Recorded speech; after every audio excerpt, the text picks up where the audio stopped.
Bismillahirrahmanirrahim. Assalamualaikum warahmatullahi wabarakatuh. Innal hamdalillah nahmaduhu wa nasta'inuhu wa nastaghfiruh wa na'udzu billahi min shururi anfusina wa sayyiati a'malina. Man yahdihillahu fala mudilla lahu wa may yudlil fala hadiya lahu. Asyhadu an la ilaha illallah wahdahu la syarika lah wa asyhadu anna Muhammadan abduhu wa rasuluhu la nabiyya ba'dah. Ya ayyuhalladzina amanu taqullaha haqqa tuqatih wa la tamutunna illa wa antum muslimun. Ya ayyuhan nasu ittaqu rabbakumul ladzi khalaqakum min nafsin wahidah wa khalaqa minha zawjaha wa bassa minhuma rijalan katsiran wa nisaa'a wattaqullaha alladzi tasaaluna bihi wal arham innallaha kana 'alaikum raqiba. Fa inna asdaqal hadithi kitabullah wa khairil huda huda Muhammad sallallahu alaihi wasallam wa syarrul umuri muhdatsatuha wa kullu muhdatsatin bid'ah wa kullu bid'atin dhalalah wa kullu dhalalatin finnar. Mari kita bersyukur kepada Allah pada pagi hari ini, hari Senin tanggal 24 yalah 27 lah tanggal 27 bujur bulan Muharram 1445 Hijriah. Insyaallah sesuai kalender dan hisab Muhammadiyah, bulan Muharram ini 29 hari. Kalau 27 hari ini pada hari Senin, 28 hari Selasa, 29 hari Arba, berarti jatuh 1 Safar pada hari Kamis. Tidak apa-apa sebenarnya, cuma ulun perlu ingatkan kita jangan pernah terseret dengan paham-paham yang mengatakan apa bulan Safar itu bulan yang sial. Itu jangan umpat-umpatan menyambati bulan Safar itu bulan yang sial, karena Safar itu kada sial. Nabi sallallahu alaihi wasallam menikahi Aisyah radhiyallahu anha pada umur 6 tahun pada bulan Safar. Kemudian Nabi berkumpul dengan Aisyah setelah usia 9 tahun pada bulan Safar. Bulan Syawal kalau kada salah lah. Dan banyak yang lain juga dilakukan pada bulan Safar. Jadi bulan Safar tidak sial. Bulan Safar adalah sama dengan bulan-bulan yang lain. Sama dengan bulan yang lain, bulan Muharram, bulan apapun, itu sesuatu yang tidak sial. Artinya aktivitas tetap dilaksanakan, kegiatan-kegiatan apapun jangan takutan, karena bulan itu kada sial. Banyak orang yang anak cucunya lahir di bulan Safar tapi kada wani beraktivitas bulan Safar. Kenapa? Karena dianggap bulan Safar itu bulan yang sial. Itu tadi anak umur setahun baratnya 10 kilo supaya jangan sial karena lahirnya bulan Safar, lalu ditimbang. Anak tadi ditimbang. Lawan apa bu menimbangnya? Lawan lakatan menimbangnya. atau lawan cucur menimbangnya, supaya sialnya hilang. Sialnya pindah ke cucur lah, cucurnya dibagi lah untuk tetangga. Kasihan lalu katanya. Kasihan lalu. Nabi Muhammad SAW menyampaikan dalam sebuah hadis beliau dari Abu Hurairah radhiyallahu an. Hadis ini diriwayatkan Imam Bukhari dan Muslim. Qala Nabi sallallahu alaihi wasallam an Abi Hurairah radhiyallahu an, qala Nabi sallallahu alaihi wasallam la adwa wala tiyarata wala hammata wala safara wa zada Muslim wala nau wala ghula. Hadis diriwayatkan Imam Bukhari. Apakah kata Nabi sallallahu alaihi wasallam? La adwa, tidak ada adwa. Adwa itu ketakutan yang tinggi kepada penyakit yang berjangkit. Sesungguhnya penyakit itu tidak pindah dari suatu tempat ke tempat yang lain kecuali atas izin Allah Ta'ala. Bukan penyakit yang menyerang, tapi atas izin Allah. Di tengah kondisi kita takut, tetap tanamkan dalam hati kita, Allah yang mengatur segala-galanya. Allah yang mengatur segala-galanya. Kita hampir kehilangan kendali, Bu. Terjadi 2 tahun berturut-turut kemarin diserang oleh COVID-19. COVID-19. Ada yang mengantari makanan, Ustadz ulun gantung di lawang lah makanannya. Sedihnya ulunnya. Nang membari kada tahu, tang ada mui aja makanan digantung di lawang. Pertemuan aja kedua nih, pertemuan kedua nih. Kalau dulu orang apabila ada bakantut orang heboh, tapi musim COVID apabila ada nang wahim heboh orang.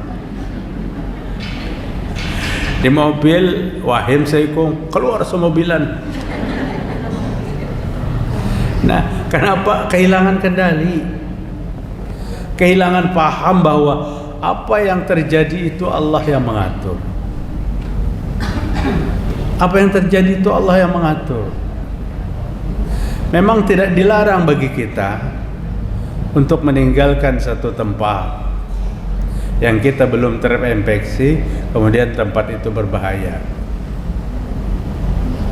Umar bin Khattab radhiyallahu an pernah mengungsikan penduduknya dari satu kampung yang berjangkit penyakit wabah taun, berjangkit.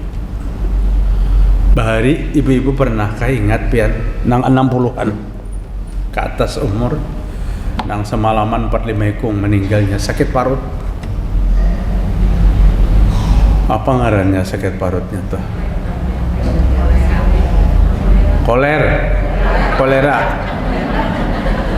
Kolera buah penyakitnya untuk banyak. Kolera. Alhamdulillah kolera di Indonesia dinyatakan punah. Kadada bahari itu sebut malam diserang meninggal. Itu taun namanya, penyakit yang sumber daripada perut. Nang pinarame wah ini pulang apa bu? DBD, demam berdarah, kekawanan kayak pegarang Ustadz nyamuknya, ada tahu juga aku nyamuknya, maka tahu kita tangkap aja nyamuknya. DBD menyerang orang-orang tua, itu ada keluarga masuk rumah sakit DBD. Ya kita semuanya mendoakanlah mudah-mudahan yang terserang penyakit disembuhkan oleh Allah Subhanahu wa ta'ala. Jadi takut kita dengan penyakit, kada boleh kita menantang penyakit, kada boleh menantang. Pada saat ada instruksi untuk menjaga diri, jaga diri kita. Jangan sombong, karena mudah bagi Allah. Karena kesombongannya mungkin Allah benci, Allah kirimkan satu penyakit. Dalam sebuah hadis, ma zaharatil fahisyah ya'mal bihinna alaniyah illa zaharat ta'un wal auja' allati lam takun fi aslafihim. Manakala di sebuah daerah itu kemaksiatan terbuka, kada tahu disupan lagi, menggawinya secara terbuka, maaf, perzinahan secara terbuka, maka di mana? Di wilayah Indonesia. Ya, pengen melihat di pantai Kuta tuh ada perzinahan terbuka, aurat secara bebas, belang bebanas kayak kuda laut kan dengan besalawarnya tak? Ini terbuka, ma zaharil fahisyah ya'mal bihinna alaniyah, yang dilakukan secara terbuka, illa zaharat ta'una wal auja' allati lam takun fi aslafihim. Maka Allah akan menimpakan penyakit ta'un tuh yang dari perut pindah ke lain, pindah jalan, muntaber selesai. Apalagi dengan bantuan medis tuh sulit. Di Kampung Ulun tahun 60-an 70-an itu kemana? Hendak mendatangi puskesmas kecamatan aja, lekot-lekot baju kung mantarnya. Jadi serba terlambat. Nabi mengatakan penyakit seperti ini karena maksiat dilakukan secara terbuka. Pelaku-pelaku maksiat lagi tidak lagi malu dengan kemaksiatan itu dan tidak lagi takut. Allah akan mengancam menurunkan bala bencana. Jadi yang pertama, kadada penyakit yang datang sendiri tanpa izin Allah. Takut seapapun kita dengan penyakit, kita tetap berharap Allah Maha melindungi. Fa iza maridtu fa huwa yashfin. Allah yang mendatangkan seorang itu sakit, maka Allah juga yang mendatangkan kesembuhan.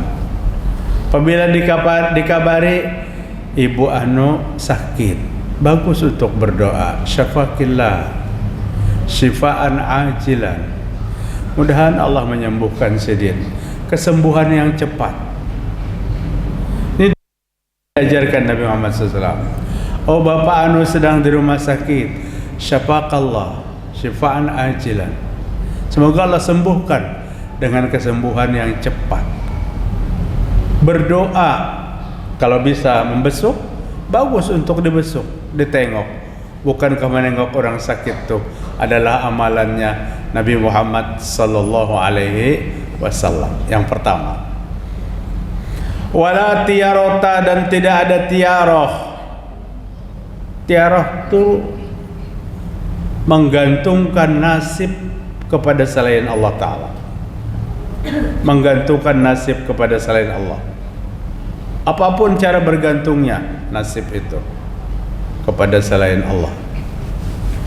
Berjualan sunyi, ada kawan, jar kawan, hendak tuh nah di situ gambar Pak Masudi, itu apa? Lalu maandak, lalu dagangannya belaris. Nah, ini menggantungkan nasib kepada selain Allah Ta'ala. Apa ada sih Den? Gambar Pak Masudi itu kan ada gunanya sama sekali. Malah di ulu-ulunya lika kanakan makan, ditawarinya makankah jarinya.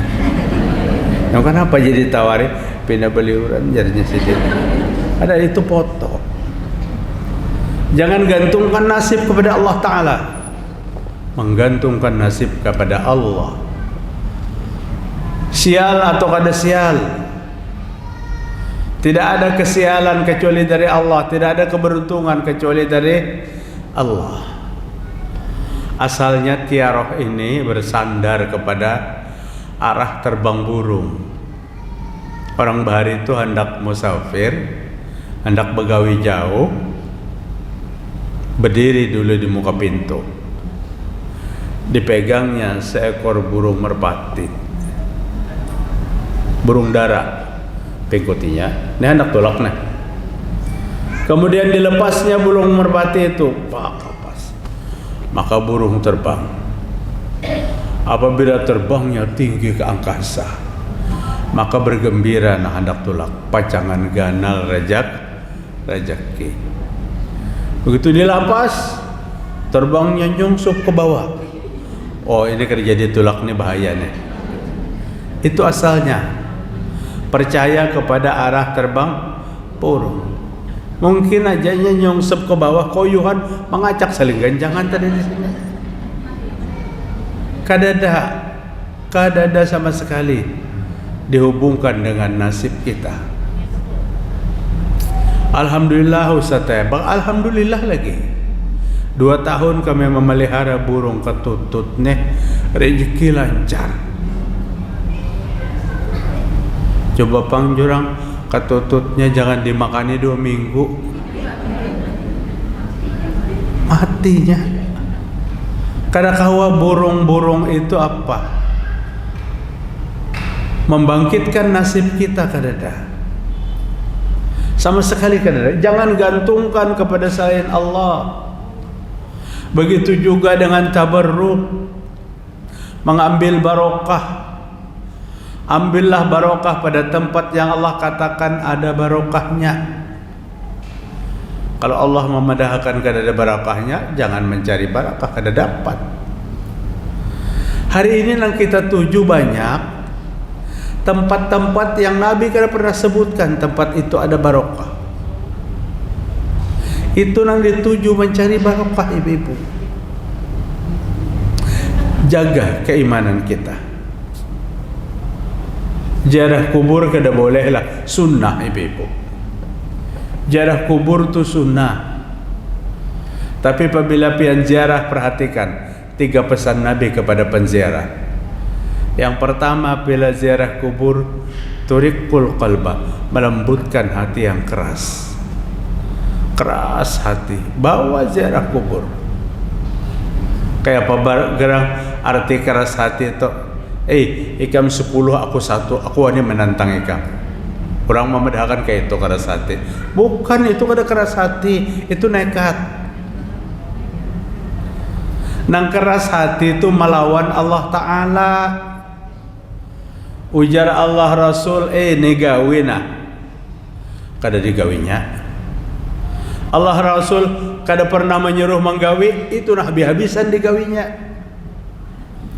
Nang dilarang dikerjakan, nang diperintah kada dikerjakan. Ciri keras hati. Ini ciri keras hati. Apabila ada ini pada jiwa seseorang, maka ziarahlah ke kubur. Melembutkan hati yang keras. Kayak apa kubur melembutkan hati? Coba lihat penampilan di kubur. Apa yang bisa kita banggakan? Sama manusianya apabila masuk ke kubur tuh ukurannya 1 kali 2 meter. Itu pejabat, itu ulama, itu siapa. Maka kubur tempat muhasabah, kubur tempat introspeksi, kubur tempat mengingatkan kita kepada mati. Nabi begitu Islam datang, sahabat mulai masuk Islam, Nabi melarang ziarah kubur. Kuntu nahaitukum an ziaratil kuburi. Aku larang kalian ziarah ke kubur. Kenapa Nabi melarang sahabat ziarah kubur waktu itu?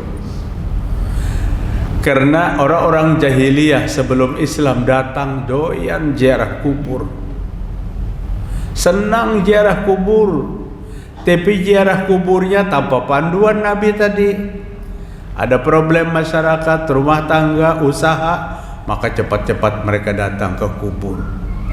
Orang-orang yang mereka anggap terhormat, mereka minta kepada penghuni di dalamnya, guru kami, kiai kami, tolong nih usaha kami sedang amburadul, tolongi kami datang ke sini minta tolong lon pian.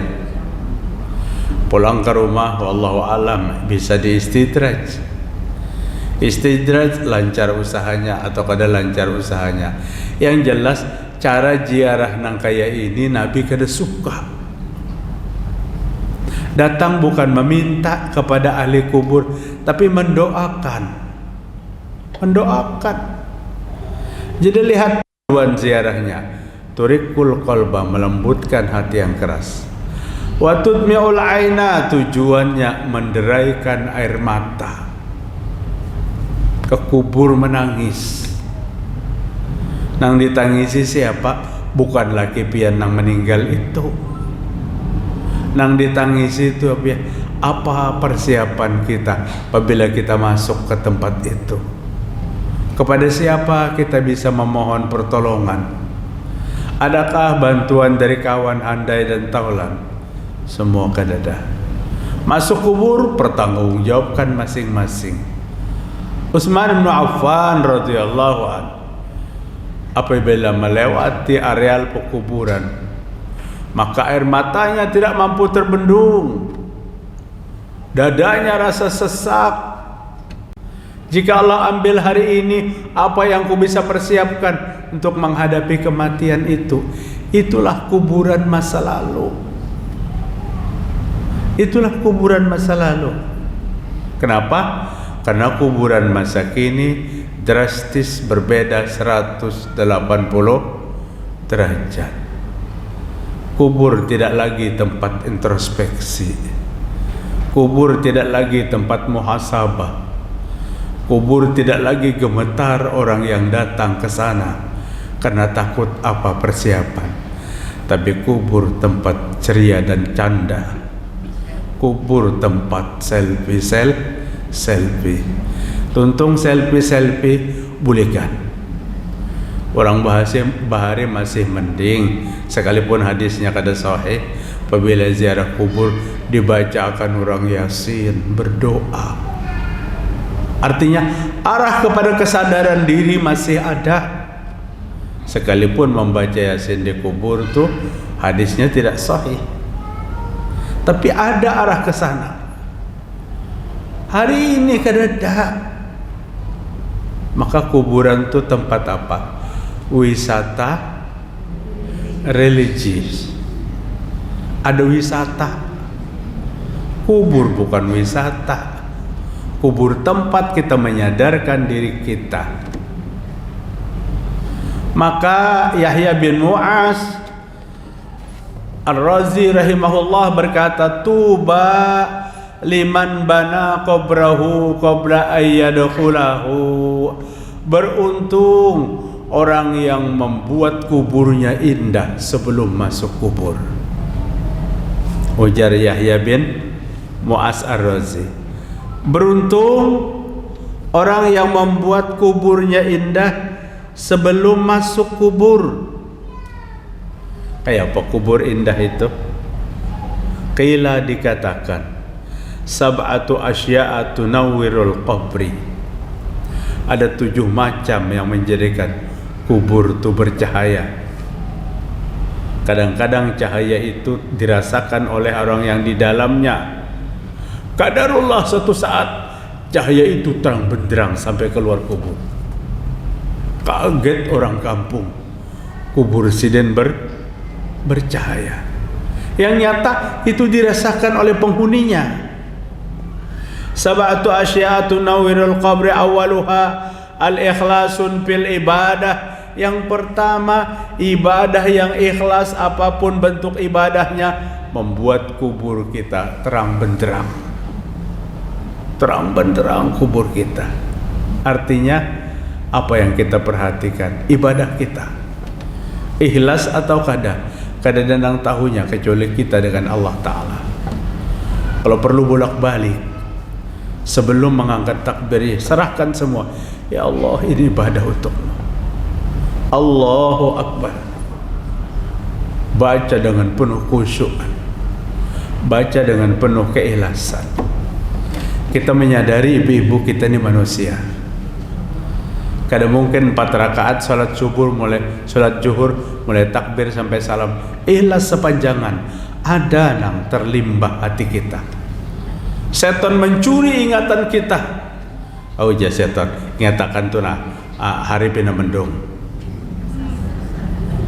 Setapasan kayak apa urusannya? Ini setan membisiki. Lalu ihdinas siratal mustaqim. Maka apa tetapasan tadi lah. Sudah mulai kehilangan keikhlasan. Penting dari takbir sampai salam ada waktu-waktu yang ikhlas yang kita kerjakan. Ada waktu-waktu yang ikhlas. Syukur kalau 4 rakaat itu ikhlas. Yang kedua tanwirul qalbi, birrul walidaini, anak yang berbuat baik dengan kedua orang tuanya. Kuburnya lapang ibu-ibu. Kuburnya tidak sempit, luas kuburnya. Pian biar nangka itu potongannya kuitan kita. Lain pada umur sidin 40 dahulu. Serba nyaman, serba kencang, serba gesit. Hari ini umur sidin berapa? 96 tahun. Sudah berubah total. Yang Allah tinggal hanya 2 mata, masih bisa membaca Al-Quran. Apabila di penderi pinagamat pendernya banyak hahnya daripada nyambung. Mama, apa jar nyawa tadi Jasidin? Jasidin, sabar kita tuh. Kayaknya giliran kita hahnya banyak pada itu. Jadi birrul walidain, berbuat baik kepada kedua orang tua. Senangkan hatinya, apalagi Pak di usia tua seperti ini. Nang diinginkannya tuh nah sedikit tapi hendak. Kita harus tuluskan. Gembirakan hatinya, kunci surga satu-satunya. Imam Hasanul Basri menangis sejadi-jadinya begitu ibunya wafat. Muridnya protes. Wahai Imam Hasanul, sampean mengajarkan kepada kami tidak boleh menangis pada saat kematian. Ikhlaskan kematian itu.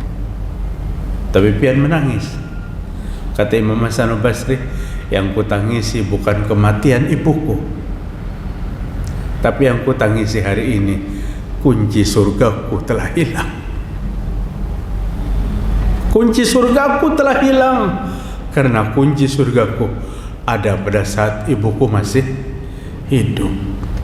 Banyak ibu-ibu minta doakan, mak doakan selamat dunia akhirat. Sidin biar kada dipinta, tetap mendoakan. Kami hendak bulikan pian duduk di sini aja nah. Bungkuk bu muhanya nih hendak tercium kalin tuhut. Ya tuh antar anak-anak bulik. Anak belum tentu. Sidin bulik paling di muhara lawang nah. Kadawani mantrakan. Ujar orang bahari itu, cinta orang tua sepanjang jalan. Kada ada batasnya sepanjang jalan tuh. Cinta anak sepanjang galah. Siapa panjangnya telunjuk julukan. Mun mangganya rendah kada berjujukan lagi nya cakacaunya aja. Peribahasa kasih sayang kita dengan kasih sayang mereka masa lalu kada ada artinya. Manfaatkan itu kunci surga. Untuk membuat kuburnya terang benderang, wasilaturrahim, sambung tali silaturahim. Apa yang pian lakukan tiap hari seperti ini. Ini adalah suasana untuk membuat alam kubur kita terang benderang. Sambung silaturahim. Jangan nodai majelis yang sebesar ini manusianya. Dengan apa? Dengan gosip dan hoak. Kayak apakah penampilan kawan kita? Tetap inya-inya kita-kita. Bertegur sapa, salaman, sudah selesai. Sudah selesai.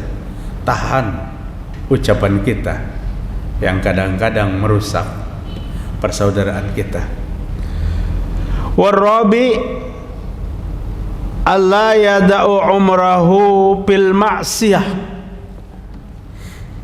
kubur itu akan luas dan terang benderang manakala orang tidak mencampakkan umurnya yang Allah berikan dalam kemaksiatan. Tiada hari tanpa maksiat, dan mati pun dalam keadaan maksiat. Kubur sempit, dua tulang rusuknya bersatu, saking dipersempit kuburnya. Tapi mari isi umur yang Allah Ta'ala berikan ini dengan apa? Dengan ketaatan. Dari posisi mana kita mengambil ketaatan itu? Kita tidak sama. Ada yang senangnya sholat malam, ada yang malamnya kada tapi kita bangun, siangnya senang puasa sunnah,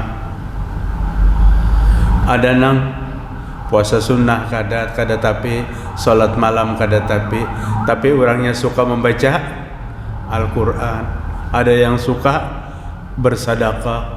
Alangkah bahagianya kita semua itu bisa kombinasikan, bangun tengah malam puasa sunnah, siang hari Al-Quran dibaca, ada sejampal dua jampal jorong bahari. Wah, ini kada tahu di jampal tuh ada nang tahunya. Kita sedekahkan 2 jampal setengah seringgit bahari kamu sekolah. Wah, ini habang kamu sekolah. Habang mau kada jolong pas-pasan aja, mende jolong habang bulikannya pina belarut. Sedekah. Nah, kemudian yang meluaskan alam kubur kita, wal khamis alla yattabi'u hawahu, hidup kada mau mengikuti apa ujar hawa nafsu. Hawa nafsu yang selalu apa? Membawa dan mengarahkan hidup kita kepada cara yang tidak benar. Tinggalkan hawa nafsu. Termasuk hawa nafsu dalam beragama, ibu-ibu. Jangan pian kira hawa nafsu itu, oh ini pindah hendak ganjang makan benafsu banak, kada. Bukan itu, banyak hawa nafsu dalam beragama. Bagaimana hawa nafsu dalam beragama?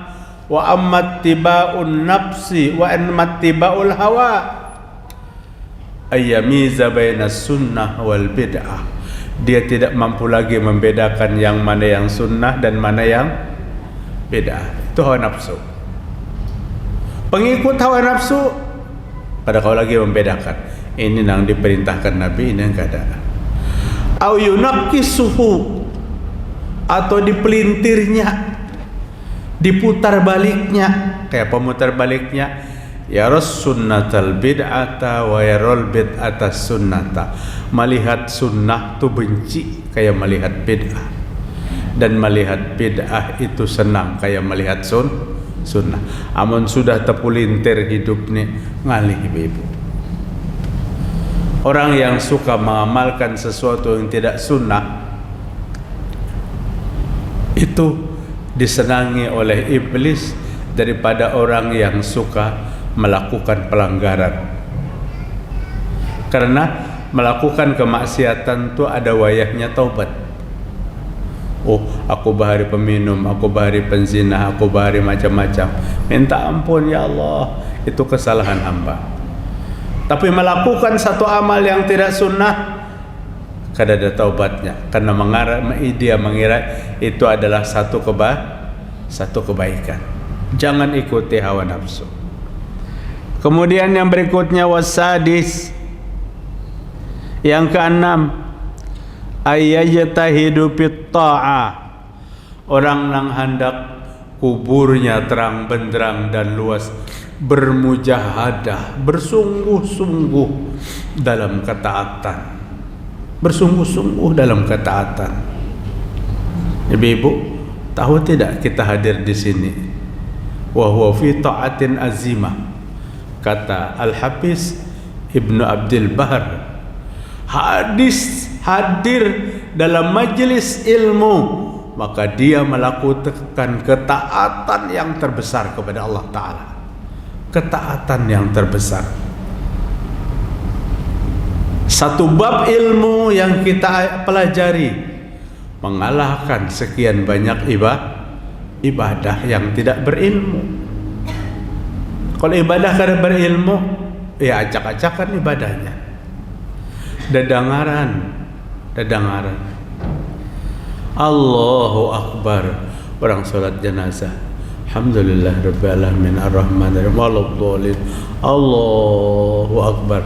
Allahumma salli ala Muhammad wa ala ali Muhammad sampai innaka Hamidum Majid. Allahu Akbar. Allahumma ighfir lahu warhamhu. Allahu Akbar. Allahumma la tahrimna ajrahu wa la tabtinna ba'dahu waghfir lana wa lahu walil muslimin. Assalamualaikum warahmatullahi. Assalamualaikum warahmatullahi. Nang sebelah Allahu Akbar. Alhamdulillahirabbil alamin waladdallin amin. Allahu Akbar. Qul huwallahu ahad Allahus samad lam yalid wa lam yulad. Allahu Akbar. Qul a'udzu birabbil falaq min syarri ma khalaq. Allahu Akbar. 4 takbir juga. Qul a'udzu birabbin nas. Assalamualaikum warahmatullahi. Ujar nang dihiga, kenapa bacaannya maka Fatihah 4? Mahir di sini Fatihah 4, lalu salat jenazah pakai Fatihah 4. Kenapa? Karena ada ilmunya, karena mempelajari. Yang penting bani pelajari bapian-pian hendak umrah itu cara salat jenazah.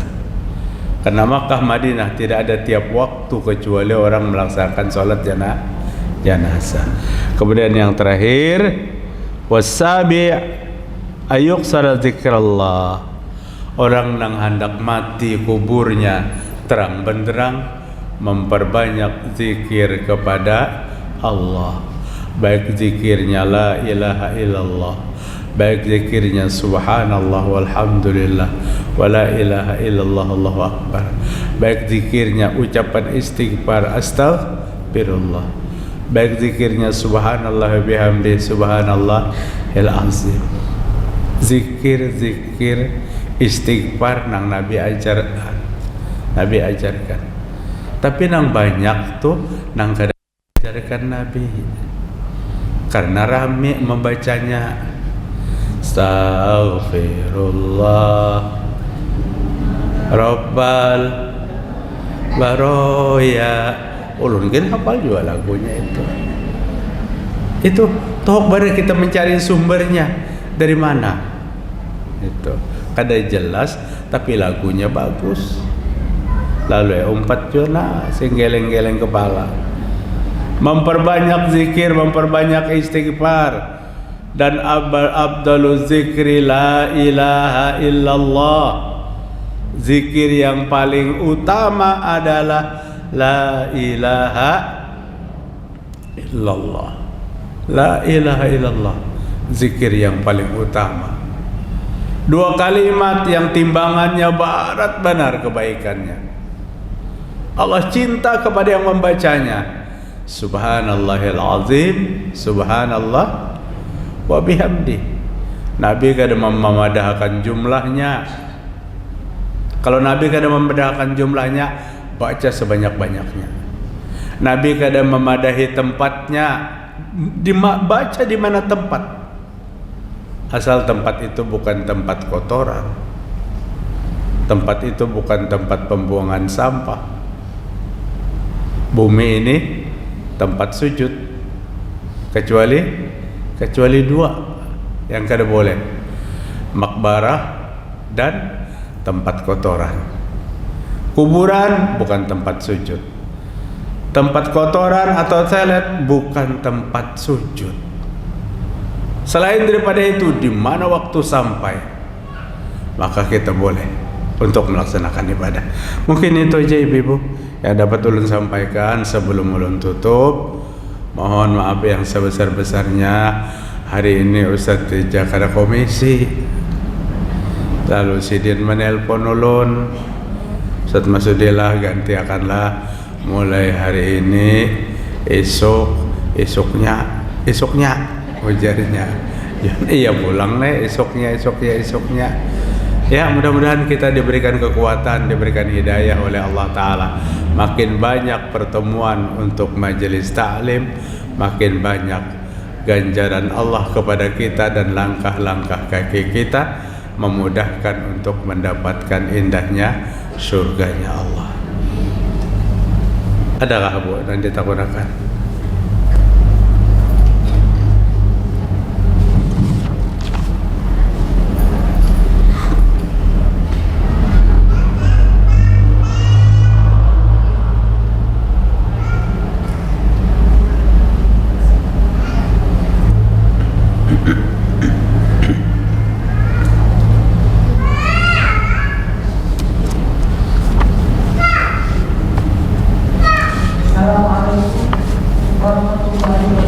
Waalaikumsalam warahmatullahi wabarakatuh.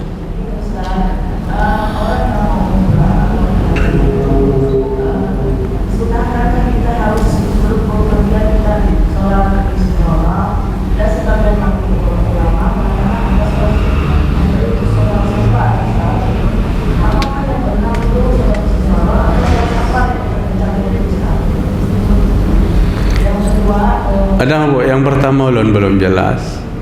Apa tadi yang pertama? Nyaringin sedikit mikrofonnya Pak Rake. Ya? Ya, mau umrah ya.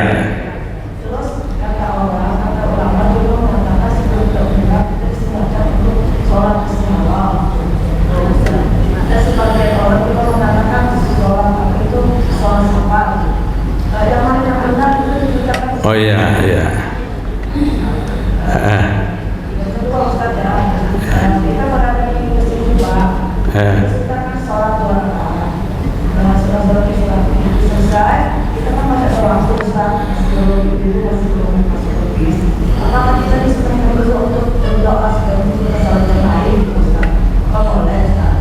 Datang ke masjid, kemudian sholat tahiyatul masjid, terus apakah kita kalau sudah terakhir kayak apa? Ah? Berpindah ke itu kan? Ini Ustaz. Kurang dengar ya Ustaz kan? Ini Ustaz. Kita kan sholat sunat di Masjid Kuba, 2 rakaat sholat di masjid. Sudah selesai sholat itu. Kan waktu kita masih ada jeda dari ibu-ibu itu kan belum masuk ke bis, itu masih ada kita di masjid. Kita bisa boleh nggak kalau kita sholat utamanya sholat lain itu? Oh iya iya. Apa dibolehkan Ustaz itu? Iya iya. Masjid Kuba Bu ya? Iya. Ya sama-sama. Silakan, ada lagi.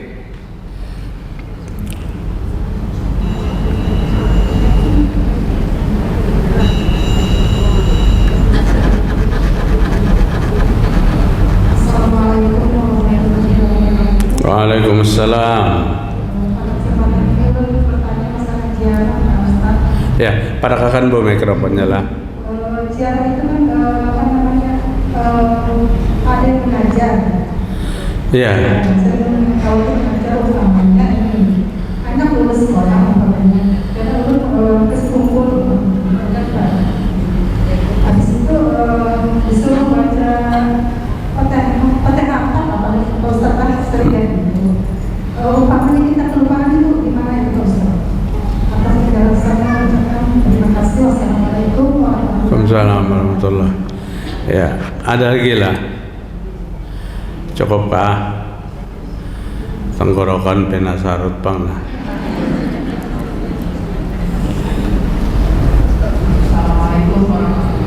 Waalaikumsalam warahmatullahi wabarakatuh.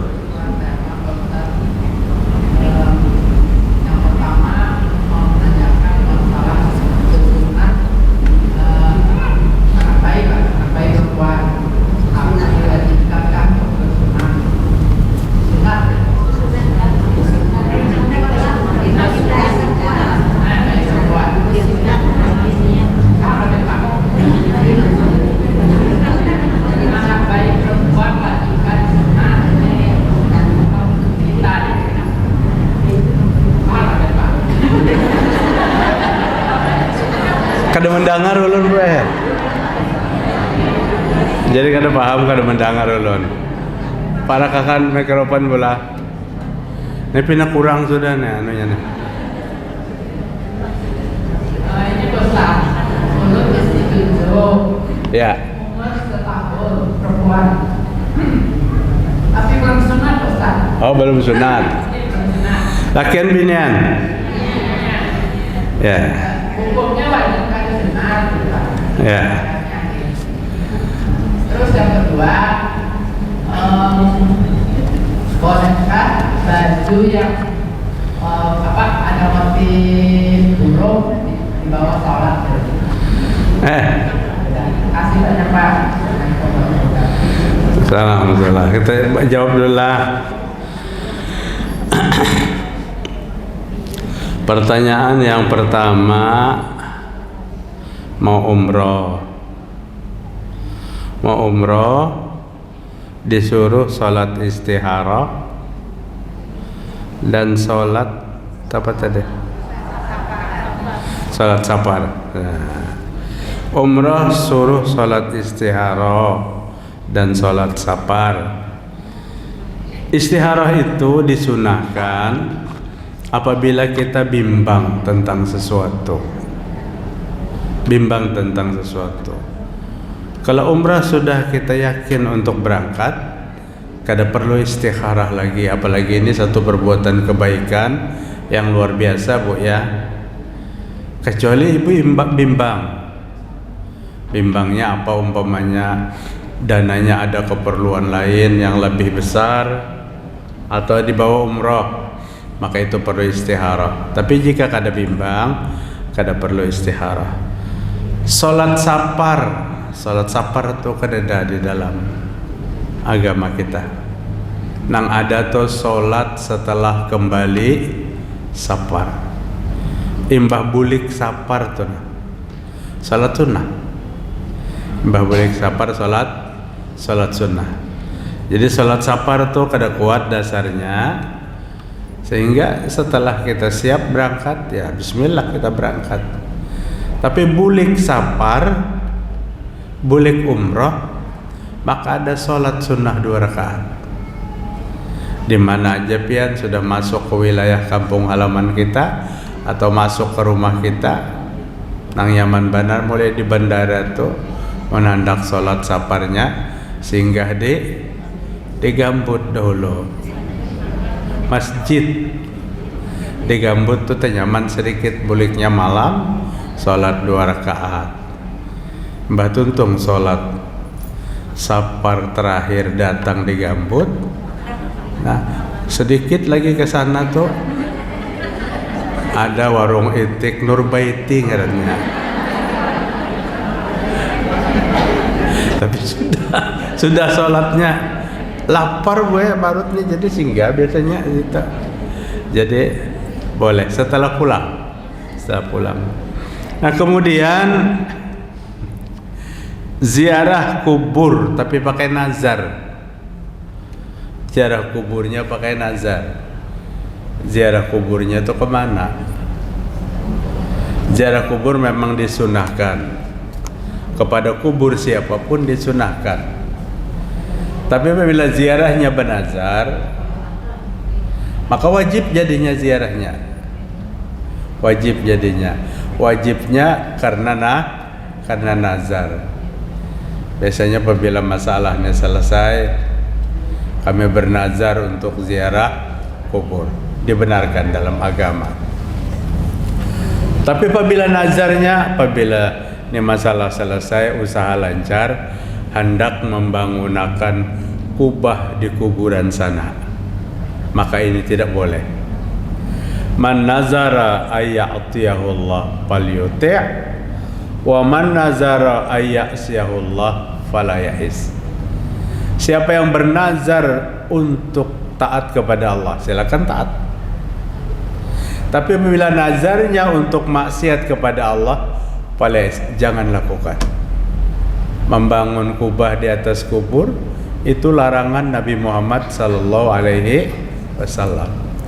Nahani sallallahu alaihi wasallam ayyujassasal qabra wa ayyaquda alaihi wa ayyubna alaihi. Melarang kepadaku, kata Abu Hurairah, Rasulullah SAW, untuk mempercantik kuburan. Masya Allah, kuburan wah ini cantiknya luar biasa. Desainnya siapakah itu? nang bagus benar, penataan bunganya dan macam sebagainya, kada sedikit-sedikit duit tuh. Nabi melarang mempercantik kuburan. Wa yaquda alaih, Nabi melarang duduk-duduk di atas kuburan. Wa yubna alaih, Nabi melarang membangun bangunan di atas kuburan. Bangunan di atas kuburan itu apa ngarannya, Bu?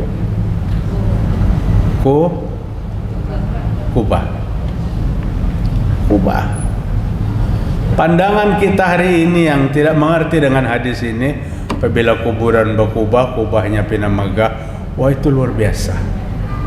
Hadis ini berlaku kepada setiap umat Islam. Hadis ini berlaku kepada semua mazhab, bukan kepada mazhab yang ada mazhab tertentu, tidak, semua. Jadi apabila nazar hendak membangun kuburan, kubah di atasnya, maka nazar itu kada benar. Kemudian pertanyaan yang ketiga, wanita sunnah wanita apa tadi?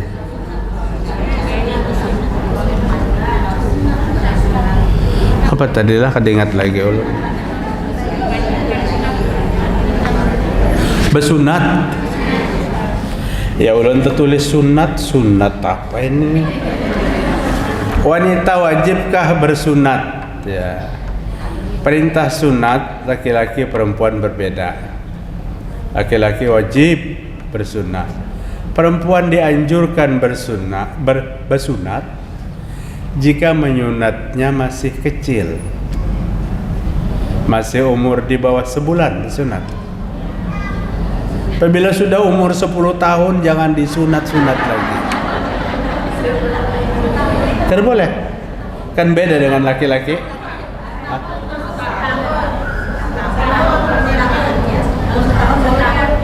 Bercukur rambut. Iya, makanya itu. Umur setahun boleh. Jadi disunahkan untuk menyunat wanita. Perintah wajib batasnya sampai di mana sunatnya itu. Tapi perintah sunat bagi wanita ada. Tapi tidak perintah seperti laki-laki. Kelambatan kadingat masunat, jangan disunat-sunat lagi.